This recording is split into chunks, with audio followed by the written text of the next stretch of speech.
টাঙ্গাইলের মির্জাপুরে ছাত্রলীগের হামলায় বৈষম্যবিরোধী ছাত্র আন্দোলনের ৩ সমন্বয়ক আহত হয়েছেন।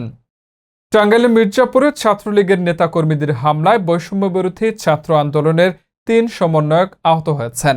বৃহস্পতিবার দুপুরে শহীদ ভবানী প্রসাদ সাহা সরকারি কলেজের সামনে এ ঘটনা ঘটে।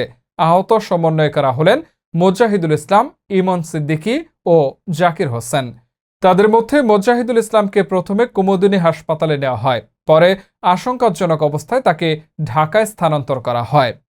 ঘটনার পর আপন মিয়া নামের ছাত্রলীগের এক কর্মীকে আটক করে পুলিশের কাছে সোপর্দ করেছেন শিক্ষার্থীরা। মির্জাপুর থানার ভারপ্রাপ্ত কর্মকর্তার দায়িত্বে থাকা পরিদর্শক মোহাম্মদ সালাহ উদ্দিন জানান, পুলিশ জড়িত ব্যক্তিদের গ্রেপ্তারের চেষ্টা চালাচ্ছে।